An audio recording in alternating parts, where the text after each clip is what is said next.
8 years. It took me 8 years to put my hourly rate up. 8 years. And that is just one of the 5 mistakes that I'm going to talk about today. Because after more than 12 years of childminding, I can tell you that nearly every new childminder makes the same 5 mistakes in their first few years. And the sneaky thing is, they all kind of feed into each other. So stick with me to the end, because once you see how they connect, they become so much easier to stop. So let's start at the top. Mistake number 1, buying too much stuff. Have you ever noticed how this one happens? You're sitting there scrolling in the evening, and the childminder down the road has posted the most amazing photograph of something brilliant that she's been doing with her children. Everyone's having so much fun. The lighting is perfect. And right there in the middle of all of it is one particular resource that you don't have. And now, before you even know it, you've convinced yourself that you too could have children doing amazing activities if only you had whatever that resource is. So you buy it. And then next week, it's a different post and a different resource. And slowly, your setting has started to fill up with stuff. Your bank account has emptied. And here's the thing that no one tells you. The children were already having a lovely time with that cardboard box and the wooden spoons. They didn't need it. You didn't need it. But because of the photo, you felt like you did. Which brings us straight to mistake number 2. And these two go hand in hand. Because mistake number 2 is comparing yourself to others. And we cannot compare ourselves to the childminder down the road, because how we show up and run our setting is going to be completely different to how she runs hers. Different home, different children, different families, different strengths. And yet, when things aren't going the way that we want them to, what do? We look for external reasons. We decide we don't have the right books, we don't have the right resources, we need different toys. But honestly, when things feel wobbly in your setting, it's very rare it's about the toys.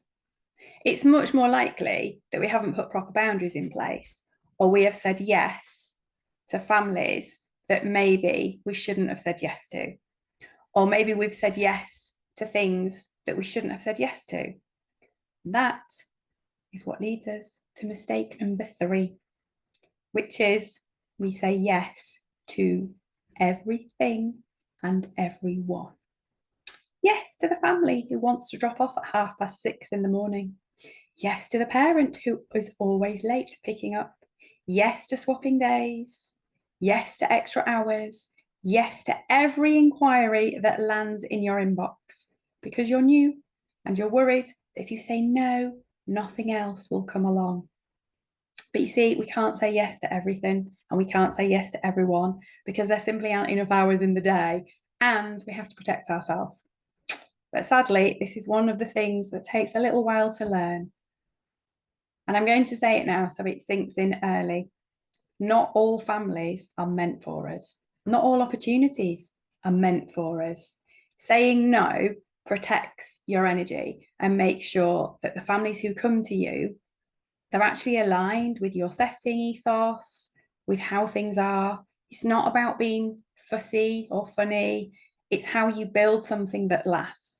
Because when you've got the wrong families through the door, nothing feels right. You start second guessing everything. And when you're second guessing everything, mistake number 4 creeps in, which is not charging properly. I told you at the start, 8 years. It took me 8 years to put up my hourly rate. Tell me another business that doesn't put up its prices in 8 years, because I can't think of one other than ours. And people say it's because we don't value what we do. But I don't think that that's true, really. We do value what we do. What's really going on is that we worry that we're not doing a good enough job. We worry that the childminder down the road is doing a better job. So we think that if we put our rate up, families won't come to us. They'll go to her instead because she hasn't put her rate up either. But here's what I need you to hear. Your families, they're not choosing you because you're the cheapest. They're choosing you because of who you are and how their child feels walking through your door every morning. You are running a business, and businesses review their prices every single year. Do not do what I did. Do not wait 5 years. And mistake number 5, forgetting to look after yourself. And so we do all of this. We buy the stuff, we compare, we say yes to everyone, we keep our rates rock bottom. And what's the one thing we don't do? We don't look after ourselves. We don't make time for ourselves. We don't rest. We don't have days where we do nothing, just nothing. When was the last time you had a day doing nothing? Genuinely, think about it. Not a day catching up, not doing paperwork, not deep cleaning the playroom, not sorting out the shelves, organising the books, prepping all the activities, just a day of nothing. Because at the bottom of all of these mistakes, you are the setting, not the toys, not the resources, not the perfectly lovely shelves, you. And if you run yourself into the ground, there's no setting. The children don't need stuff. They need a childminder. And they need a childminder with something left in the tank. So, what are the 5 mistakes? Buying too much, comparing yourself to others, saying yes to everyone, not charging enough, and forgetting to look after you. So if you only take one thing from this video, let it be this. They all start at the same place, which is not quite trusting that you are enough as you are. But you are. So if this has hit home, I've hit a nerve, tell me in the comments which one you're most guilty of. I really like to know. Do read the comments, and I'll happily admit mine was number 4. And if you know a new childminder who needs to hear this, then send this their way, because I don't want another childminder to wait 8 years before they put their prices up. So send this their way.